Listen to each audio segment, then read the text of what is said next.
भला हुआ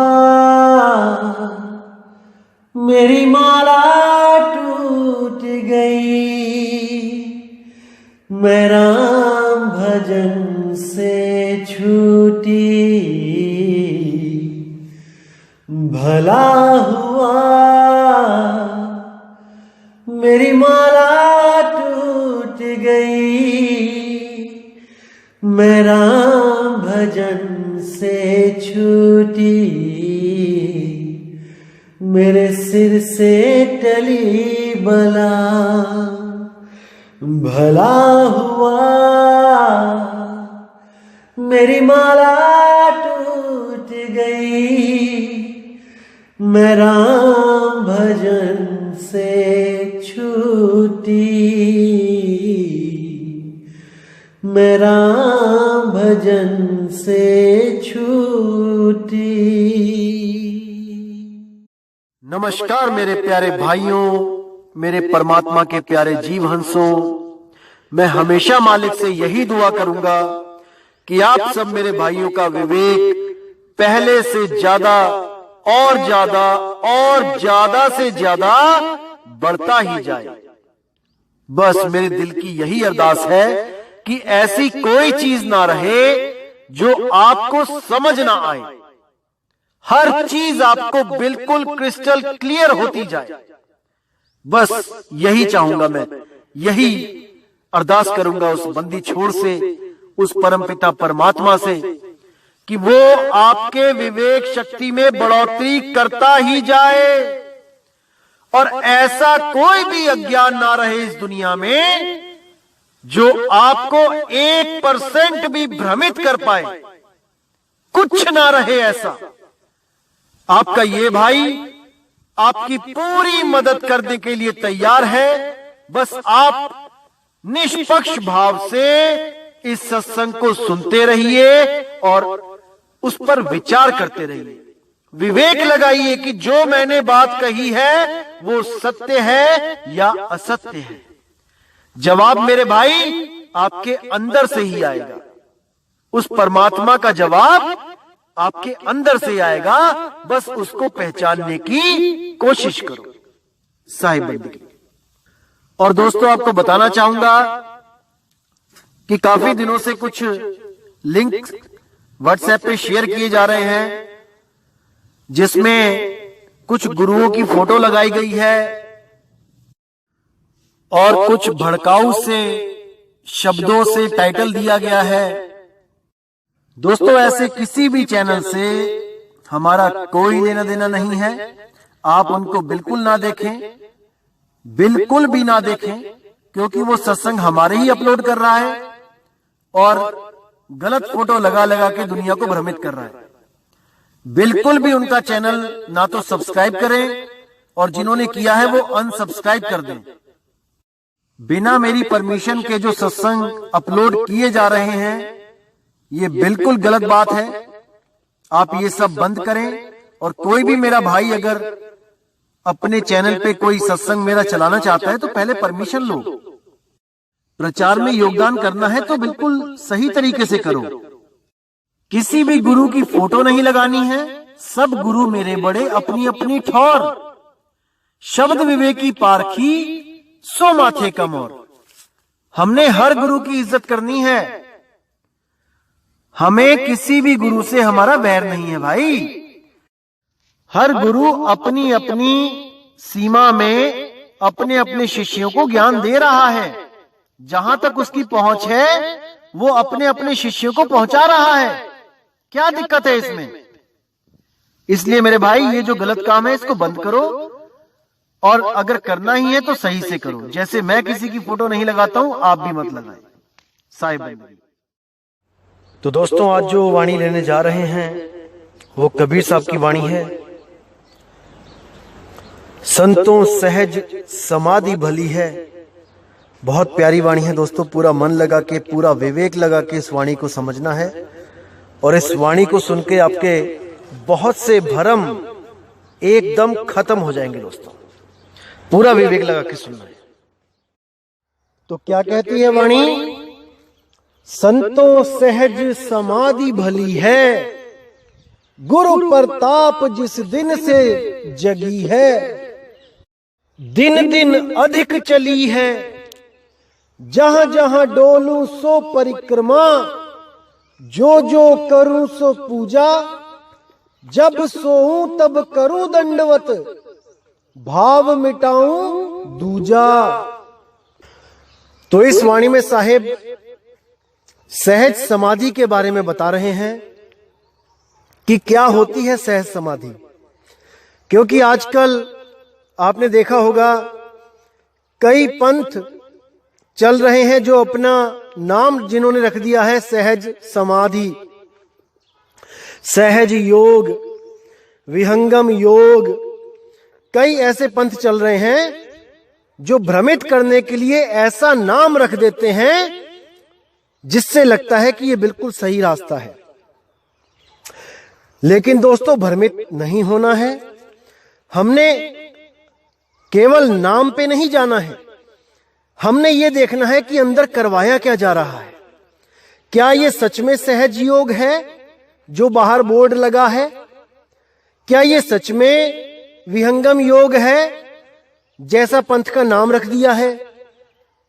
इस पे हमने गहन विचार करना होगा कि कहीं ऐसा तो नहीं कि बाहर से जो डब्बा है उस पे मेड इन अमेरिका लिखा है और अंदर जो सामान बेचा जा रहा है वो मेड इन चाइना है। कहीं ऐसा तो नहीं हो रहा है? हमें अंदर जाके देखना पड़ेगा कि वो करवा क्या रहे हैं। क्योंकि अगर आपको थोड़ा भी सत्य ज्ञान होगा तो आप उनको पकड़ लोगे कि ये बाहर से तो कुछ और अंदर से तो कुछ और है भाई। इसीलिए ये ज्ञान करवाया जा रहा है आपको, ताकि मैं किसी को गलत ना बोलूं, आप स्वयं पकड़ लो, स्वयं पहचान जाओ कि कौन गलत करवा रहा है।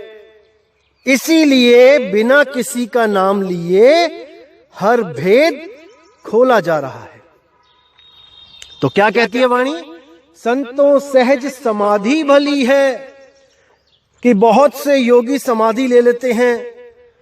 कुछ लोग तो ऐसे हैं जो इस शरीर को छोड़ के भी जा चुके हैं और उनके चेले समझ रहे हैं कि गुरुजी अभी समाधि में लीन है, और उठा के उनके शरीर को रेफ्रिजरेटर में लगा रखा है, फ्रीज में लगा रखा है। अब उन भोली आत्माओं से कोई पूछे कि जब कोई समाधि लेता है या आपके गुरुजी ने पहले कभी समाधि ली थी तो क्या फ्रिज में बैठ के समाधि ली थी? अगर उन्होंने पहले 2, 3, 4, 5, 6 महीने समाधि में चले गए थे और वापस आ गए थे बिना फ्रिज में बैठे, तो आज आप क्यों डरते हो उनकी बॉडी को फ्रिज से बाहर निकालने से?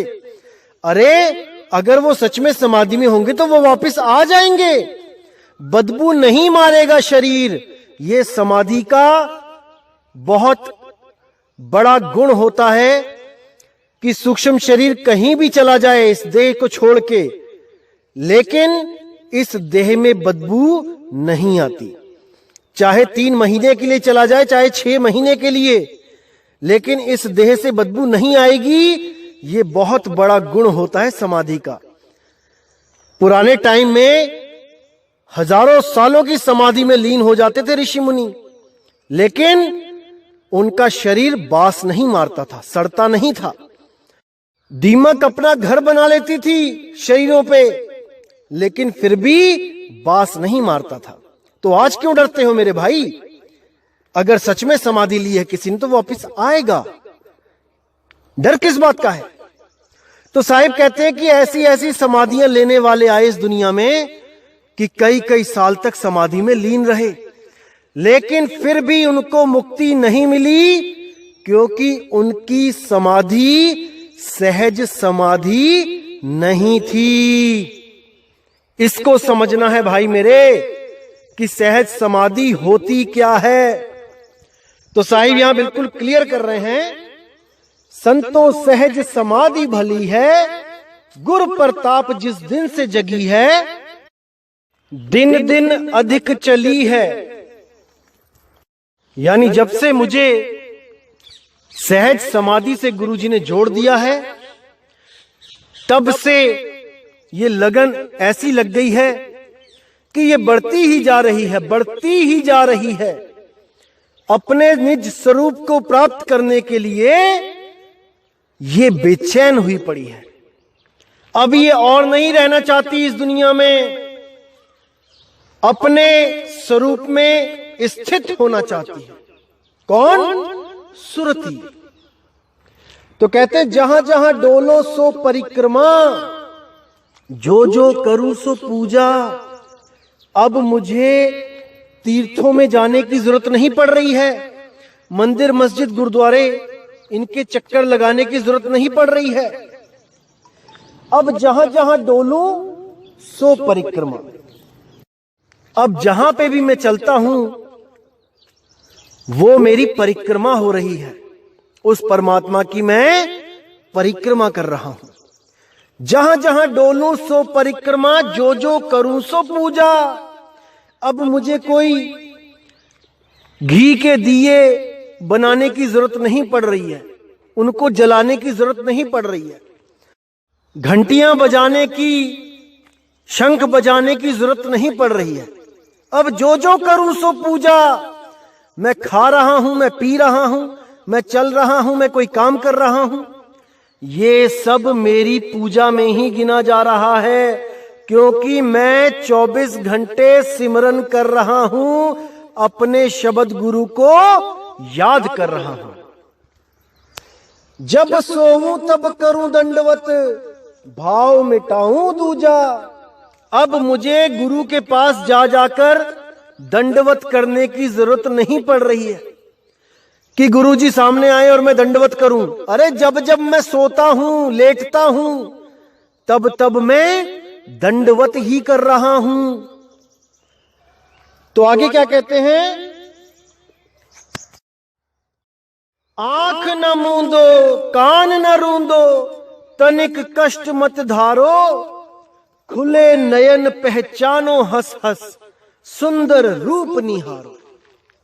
अब कहते हैं मुझे आंख बंद करने की जरूरत नहीं पड़ रही है, मुझे कान बंद करने की जरूरत नहीं पड़ रही है, और ना ही मैं अब उस गुरु की शरण में हूं जिसने मुझे आंख बंद करके त्रिकुटी पे ध्यान लगवा दिया, या मेरे अंगूठों से मेरे कान बंद करके अंदर की जो काल की धुनें हैं, इन 5 तत्वों की जो धुनें हैं, नाशवान जो धुनें हैं, उन धुनों के साथ जोड़ दिया। अरे नहीं, मुझे अब वो गुरु नहीं चाहिए, मुझे वो गुरु चाहिए जो सार शब्द का भेदी गुरु हो, जिसको प्राप्त करने के लिए आंखें बंद करने की जरूरत नहीं पड़ती, कान बंद करने की जरूरत नहीं पड़ती।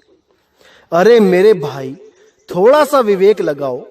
अगर बाय चांस किसी के दोनों हाथ कट जाएं और उसने गुरु से नाम लिया हुआ हो, तो वो कैसे अपने कान बंद करेगा? क्या वो गुरुजी के पास जाके बोलेगा कि गुरुजी आपने ही मुझे ये विधि बताई थी कि कान में अंगूठे डालने हैं, अब मेरे तो हाथ कट गए हैं, अब आप मेरे कानों में अंगूठे डालो ताकि मैं उस धुन को सुन सकूं, आधा घंटा 1 घंटा डाल के रखो। ऐसा भ्रमित कर रखा है इन अधूरे गुरुओं ने कि क्या बताऊं। इसलिए साहिब जी साफ बोल रहे हैं, आंख न मूंदो, कान न रूंदो, और तनिक कष्ट मत धारो, खुले नयन पहचानो हंस हंस, सुंदर रूप निहारो। खुले नयन पहचानो, आंखें खोल के ध्यान करो। गुरुजी ने जो शब्द का भेद बताया है उसमें सुरती को रखो और उसको हंसते हंसते पहचानो, क्योंकि जब वो आनंद आएगा तब ऑटोमेटिकली आपके चेहरे पे वो मुस्कान आएगी, वो नूर आएगा कि मेरे भाई, उसका मुकाबला इस पूरे ब्रह्मांड में किसी सुख से नहीं कर सकते। सुख और दुख तो बहुत छोटी चीजें हैं उस परम आनंद के सामने, बिल्कुल तुच्छ। जैसे किसी कोहिनूर हीरे के आगे चंद कौड़ियां पड़ी हों। अब कोई मूर्ख ही होगा जो उन कौड़ियों को उस हीरे से ज्यादा मूल्यवान समझेगा। अरे ये सुख दुख का खेल नहीं है भाई, ये भक्ति करना सुख दुख का खेल नहीं है, ये परम आनंद का खेल है जो सुख और दुख से न्यारा है। उसको समझना पड़ेगा मेरे भाइयों, समझना पड़ेगा। तो अब कहते हैं, शब्द निरंतर से मन लागा, मलिन वासना त्यागी, उठत बैठत कबहू न छूटे, ऐसी ताड़ी लागी।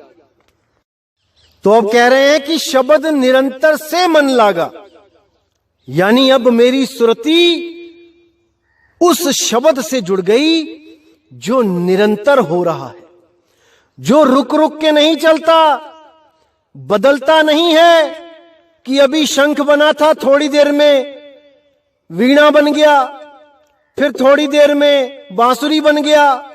वो बदलता नहीं है, वो एक रस है, एक रस। जो चीज बदल जाए दोस्तों, वो माया है, वो माया है। और जो गुरु ऐसे शब्द के साथ जोड़ दे जो शब्द ही बदल जाता है, तो उस गुरु को तत्काल त्याग देना चाहिए। वो आपका हितकारी नहीं है, वो खुद तो माया में उलझा ही है और आपको भी उलझा देगा। इस बात को अच्छी तरह समझ लो मेरे भाइयों, अच्छी तरह समझ लो। तो साहिब कहते हैं, शब्द निरंतर से मन लागा, मलिन वासना त्यागी। मलिन वासना मतलब काम, क्रोध, लोभ, मोह, अहंकार, इन पांचों में से एक भी चीज आपके पास रह ही नहीं सकती, रह ही नहीं सकती। जहां काम तहां राम नहीं, जहां राम नहीं काम, कहें कबीर नहीं रह सके, रवि रजनी इक ठाम। रवि रजनी यानी सूरज और रात एक जगह नहीं रह सकते, एक साथ नहीं रह सकते। या तो काम रहेगा या राम रहेगा, दोनों एक साथ नहीं रह सकते। इसको अच्छी तरह गांठ बांध लो मेरे भाइयों। जो शिष्य होते हैं वो धीरे धीरे कंट्रोल कर पाते हैं, धीरे धीरे, कई साल भी लग जाएंगे, लेकिन गुरु तो कम से कम ऐसा होना चाहिए ना, जो इन विकारों से ऊपर उठ चुका है। इन पांचों विकारों में से जिसके पास एक भी विकार नहीं है, कम से कम गुरु तो ऐसा होना चाहिए भाई। इसीलिए बोला गया है, गिरही होके कथे ज्ञान, अमली होके धरे ध्यान, साधु होके कूटे भग, कहे कबीर ये तीनों ठग। साफ बोल दिया गया है। मानना या नहीं मानना ये आपकी मर्जी है भाई। कबीर साहब तो बाणी बोल के जा चुके हैं, हम सबको समझा के जा चुके हैं। अब समझना है कि नहीं समझना है, ये हमने देखना है। तो कहते हैं, शब्द निरंतर से मन लागा, मलिन वासना त्यागी, उठत बैठत कबहू न छूटे, ऐसी ताड़ी लागी। ऐसी ताड़ी यानी कि ऐसा नशा हो गया है कि अब उठते बैठते सोते जागते खाते पीते बस एक ही धुन लगी है कि अपने स्वरूप को प्राप्त करना है, सहज हो जाना है। सहज हो जाना ही परमात्मा की प्राप्ति है भाई। और जब तक सहज नहीं हो तब तक मन के ही गुलाम हो। इसको समझ जाओ मेरे भाइयों, समझ जाओ। तो कहते हैं, उठत बैठत कबहू न छूटे, ऐसी ताड़ी लागी। जिसके लिए नानक साहब भी कहते हैं, नाम खुमारी नानका, चढ़ी रहे दिन रात। अगर कोई आदमी सुबह से लेके शाम तक शराब पीता है, नशे में रहता है, तो वो और कोई काम करने लायक नहीं रहता। उसका इस दुनिया से कनेक्शन ही टूट जाता है। वो अपना मस्ती में ही पड़ा रहता है। उसको ये होश भी नहीं रहता कि मैं घर में बिस्तर पे पड़ा हूं कि नाली में पड़ा हूं। यानी उसकी सुरती हर चीज से अलग हो जाती है, बस अपने आनंद में रहती है। इसी तरह जो शब्द से जुड़ जाते हैं उनको भी ये सुध नहीं रहती काम क्रोध लोभ मोह अहंकार की। वो इन सबको बस में करके एक राम रस का आनंद लेते हैं, उस निज नाम का आनंद लेते हैं, उस निज रूप का आनंद लेते हैं। उनको सुख दुख से कोई मतलब नहीं, क्योंकि कुछ लोग ऐसे हैं जो भक्ति को शारीरिक सुख दुख से जोड़ के देखते हैं। वो देखते हैं कि अगर मैं भक्ति कर रहा हूं किसी गुरु के पास तो मुझे अगर दुख आ जाता है इसका मतलब मेरी भक्ति में कोई गलती है, यानी उस गुरु के नाम में कोई गलती है। मैं भक्ति कर रहा हूं तो मुझे दुख कैसे आ सकता है? अरे नहीं भाई, ऐसा नहीं है। सुख और दुख कर्मों की वजह से आते हैं और गुरु उन कर्मों को भुगताने के लिए आपको ताकत देता है, आपको ऐसा मजबूत कर देता है कि वो कर्म आकर कब चले जाते हैं आपको पता भी नहीं लगता। लेकिन अगर आप अटल रहो अपने नाम पर तब आपके कर्मों में कटौती भी की जाती है, लेकिन आपको 1% भी शंका नहीं करनी होती है कि हमारी भक्ति गलत है। आपको एक छोटी सी स्टोरी सुनाता हूं। क्या होता है, एक बार एक आदमी ने अपने गुरुजी से नाम लिया होता है। वो नाम का सिमरन कर रहा होता है और एक दिन वो बहुत बीमार हो जाता है। तो जब बीमार होता है वो डॉक्टर के पास जाता है। डॉक्टर देखता है, उसको चेक करता है, कहता है भाई तुम्हारा तो टेस्ट करना पड़ेगा। तो जब उसको टेस्ट के लिए भेजते हैं और लेबोरेटरी में जब उसका रिजल्ट आता है तब वो उसको पता लगता है कि मुझे तो ब्लड कैंसर है। अब वो इतना घबरा जाता है, इतना डर जाता है और मन ही मन अपने गुरु को गालियां देने लग जाता है कि कैसा गुरु मिल गया मुझे तो ब्लड कैंसर हो गया इसकी वजह से। कैसा नाम जपवाया इसने, मैं तो बीमार हो गया इसकी वजह से। तो वो गुरु जी के पास पहुंचता है और गुरु से कहता है कि महाराज मुझे बचाओ, मैंने आपको गुरु बनाया है और मुझे इतना बड़ा दुख आ गया है, अब मुझे उस दुख से निकालो, नहीं तो क्या फायदा था आपसे नाम लेने का। मैं सबको बता दूंगा कि यहां पर नाम लेने से मुझे कैंसर हो गया, मैं बहुत दुखी हो गया, इस नाम सिमरन करने से दुखी दुख मिले मुझे। तो गुरु देखता है कि भाई इसकी तो हालत खराब है। तो गुरु कहता है उसको कि कोई बात नहीं बेटा, बैठो। तो गुरु उसको जब बैठाता है तो एक गुरु कहानी सुनाता है उसको कि बेटा मैं तुम्हें एक कहानी सुनाता हूं, इस पे बहुत विचार करना। तो शिष्य कहता है ठीक है गुरुजी, लेकिन मेरा कैंसर तो ठीक हो जाएगा ना? तो गुरुजी बोले हाँ बिल्कुल ठीक होगा, आप पहले एक कहानी सुने। तो शिष्य कहता है ठीक है गुरुजी बताओ। तो गुरु एक कहानी सुनाता है। तो क्या कहता है गुरु कि एक बार एक राजा था, वो शिकार करने के लिए निकला अपनी बड़ी फौज के साथ, और जब उसने एक हिरन देखा तो वो घोड़ा लेके हिरन के पीछे दौड़ता चला गया। दौड़ता गया, सेना भी साथ में चलती रही। वो दौड़ता गया, दौड़ते सेना बहुत पीछे छूट गई और वो अकेला ही उस हिरन के पीछे भागता रहा। शाम हो गई, रात हो गई, वो उसके पीछे भागता ही रहा।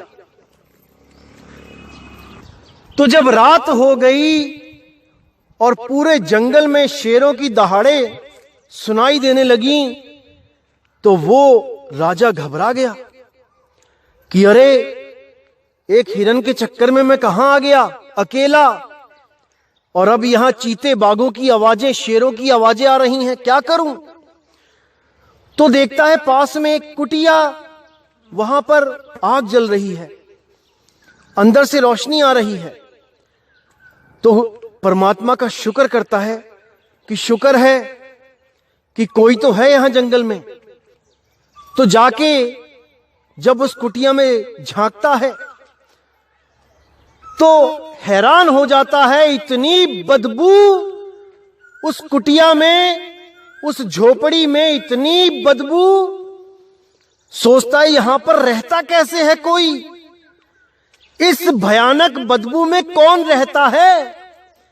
तो क्या देखता है कि एक आदमी बूढ़ा एक चारपाई पे पड़ा है। उसको देख के राजा कहता है कि तुम्हारी ऐसी दुर्दशा,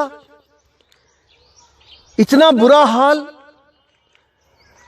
चारों तरफ देखता है तो वहां पर मांस ही मांस लटका होता है, दीवारों पे मांस, ऊपर तारें, जैसे कपड़े बिछाने के लिए, कपड़े सुखाने के लिए तारें लगा रखी होती हैं, उन तारों पे भी मांस ही मांस, मांस ही मांस, चारों तरफ मांस ही मांस, और मांस सड़ रहा है, बदबू भयानक आ रही है, एक पल भी नहीं रहा जा रहा है वहां पे।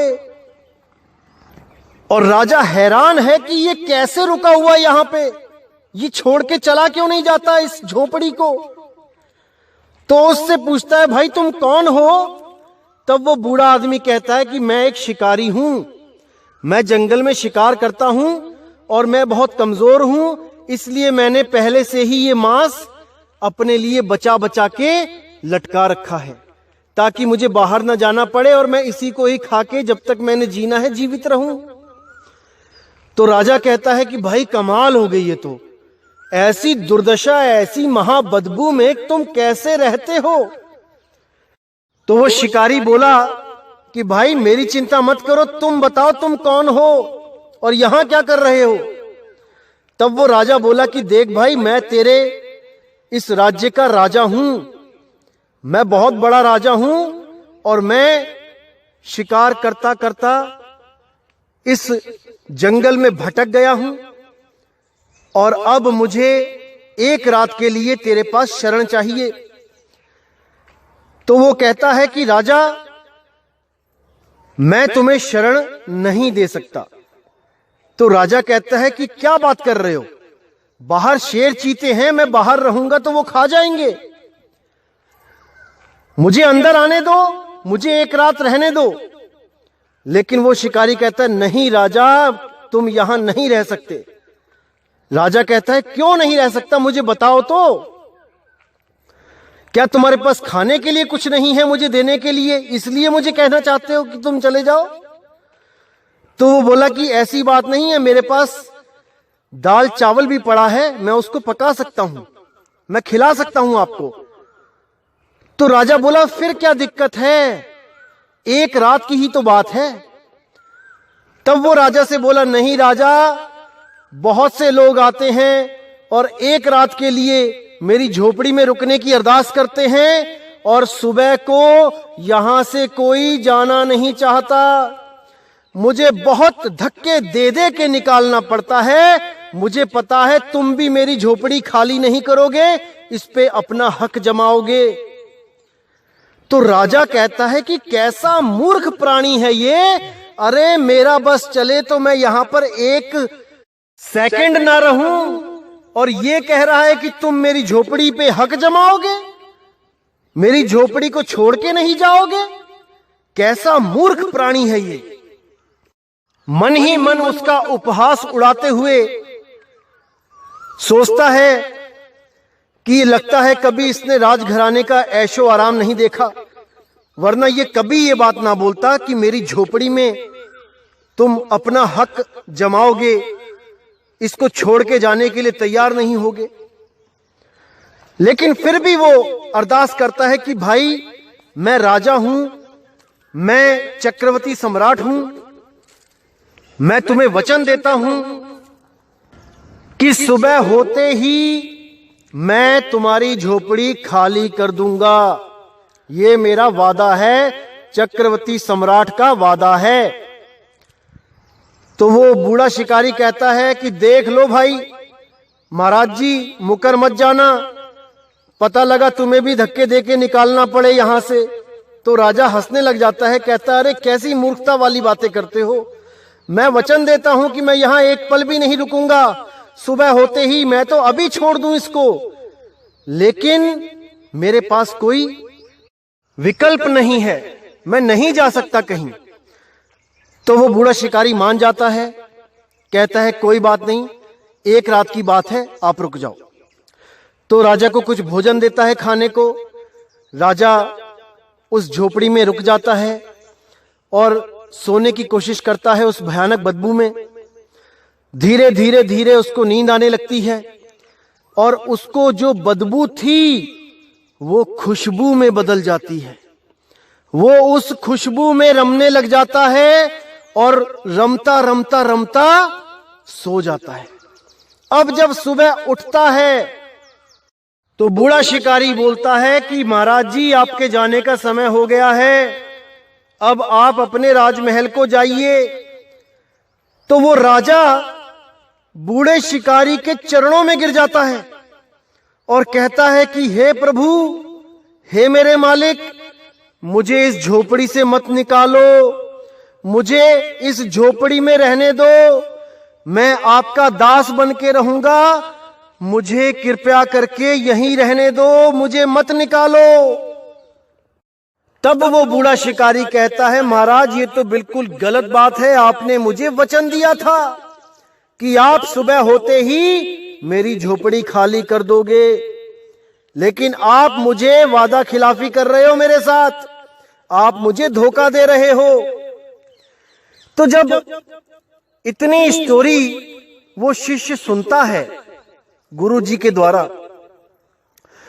तो गुरुजी से पूछता है कि महाराज ये कैसी कहानी है? अरे वो राजा महाराजा सम्राट जिसके आगे बड़े से बड़ा ऐशो आराम भी फीका पड़ जाए, बड़े से बड़े इत्र, सुंदर से सुंदर महल, वो उस झोपड़ी के लिए कैसे रोने लग गया? कितना बड़ा मूर्ख है वो। अरे उस राजा का नाम क्या है गुरुजी, नाम तो बता दो, कौन है वो राजा? तो गुरुजी कहते हैं कि वो राजा तुम हो वो राजा। वो कहता है गुरुजी कैसे, वो मैं कैसे हूं? तब गुरुजी समझाते हैं कि बेटा तुम एक रात के लिए इस तन रूपी झोपड़ी में आए थे। इस तन में, इस झोपड़ी में चारों तरफ मांस ही मांस लटका था और महा बदबू आती है इस शरीर से। अगर आप बाहर की खाल हटा दें तो केवल बाहर की खाल ही इस सारी बदबू को बाहर निकलने से रोकती है। कभी आपके शरीर में कोई कट लग जाए, थोड़ी सी पीक पड़ जाए, उसको सूंघ के देखिएगा कैसी बास मारती है ये चमड़ी। लेकिन तुम वो राजा हो जो इतने महागंध में भी रहने के लिए तरस रहे हो। अरे तुमने जब मुझसे नाम लिया था तो किस लिए लिया था? क्या इस झोपड़ी में रहने के लिए लिया था या अपने राजमहल को लौट जाने के लिए लिया था? इस झोपड़ी से मुक्त होने के लिए लिया था? इन शरीरों से मुक्त होने के लिए लिया था? क्यों लिया था? याद करो। अरे भाई, नामदान केवल और केवल मुक्त होने के लिए लिया जाता है, ना कि इस झोपड़ी में रहने के लिए। इसलिए मेरे भाई, छोड़ना सबने ही है इस झोपड़ी को।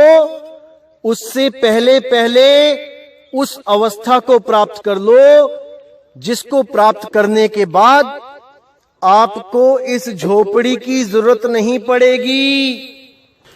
आपका इस झोपड़ी से मोह भंग हो जाएगा और आप केवल और केवल अपने निज रूप में, अपने निज नाम में, अपने निज शब्द में वास करोगे। समझ लो मेरे भाइयों, इसको अच्छी तरह समझ लो। तो आगे क्या कहते हैं, कहत कबीर सहज ये रहनी, सो प्रगट कर गाई, सुख दुख से कोई परे परम पद, सो पद है सुखदाई। यानी जो मैंने आपको बता दिया है, ये रहनी, सहज की रहनी, ये बिल्कुल सहज है, प्रगट है। बस उसमें अपनी सुरती लगानी होती है, किसी भेदी गुरु से ज्ञान को प्राप्त करके। उस अनमोल ज्ञान को प्राप्त करके आपने केवल अपनी सुरती को उस शब्द में जोड़ना है जो निरंतर हो रहा है। शब्द निरंतर से मन लागा, इसको समझ जाओ मेरे भाई।